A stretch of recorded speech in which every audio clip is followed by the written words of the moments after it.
Hola, mi nombre es Marcela Báez. Actualmente soy estudiante de sexto semestre de Psicología en la Uniminuto, sede Confraternidad de la ciudad de Bogotá.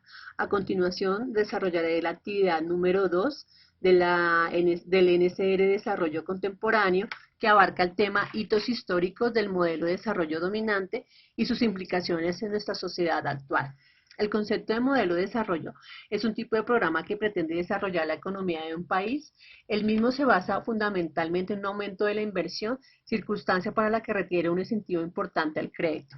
Un modelo de desarrollo debe ser impulsado en aquellos países más rezagados en los que respecta productividad, refiriéndose en ese sentido a los denominados países del tercer mundo. Este tema es muy complejo. Desde el siglo XVI, cuando inicia la época del descubrimiento, se da origen al término el otro, como ser inferior. Con el Tratado de Tordesillas en 1533, en las monarquías de Portugal y España, arranca la construcción del concepto de las periferias, que desde entonces es desde donde empieza la exportación de materias primas hacia las grandes metrópolis o grandes ciudades, llevando con ello a las revoluciones industriales.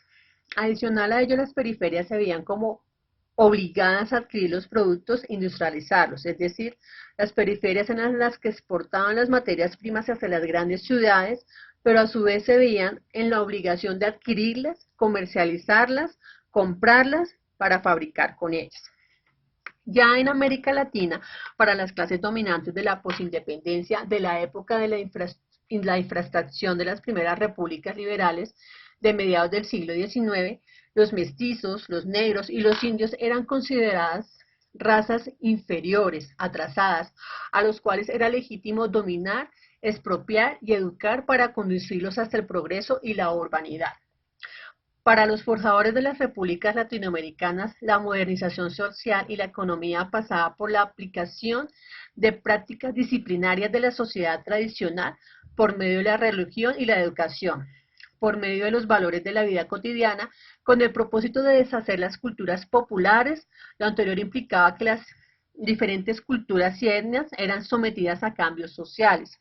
Era generar un moldeamiento de pensamiento en ellas frente a valores, creencias y en el modo de producir, de tal forma que el pensamiento estadounidense y europeo y sus ideales que conllevaban se convirtieran en las justificaciones para generar instituciones políticas, jurídicas, económicas, ocasionando que la cultura latinoamericana se convirtiera en una sociedad imitadora, perdiera su independencia, creatividad u originalidad. Al finalizar la Primera Guerra Mundial, se llega a un pacto de poderes entre las potencias vencedoras, es decir, como un equilibrio. Este acuerdo se fue nombrado el Tratado de Versalles, el cual se realizó en París, en donde se pretendía obtener una paz entre los aliados de la Primera Guerra Mundial y Alemania, dando fin a ello. En la Segunda Guerra Mundial, los cambios se dieron a nivel global. La hegemonía europea llega a su fin y Estados Unidos y la Unión Soviética emergen como superpotencias, dándole dos grandes generándose unos grandes bloques socioeconómicos y militares. Consagración de la política del desarrollo.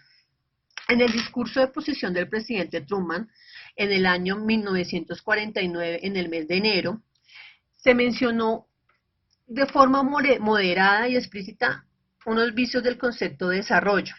Él señalaba como una certeza el deber ser del mundo libre de reducir la pobreza a la mayoría de las poblaciones en la tierra que no tienen condiciones de bienestar en un contexto de libertad y democracia.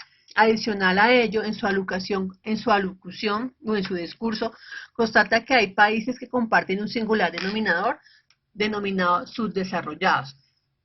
Hoy este término sigue siendo muy utilizado. Seguimos siendo países considerados países subdesarrollados que trabajan en búsqueda de independencia, en búsqueda de independencia económica, y seguimos dependiendo de aquellos que tienen el poder y a pesar de ser elegidos por el pueblo, no trabajan por el pueblo ni para el pueblo y sus necesidades. Gracias.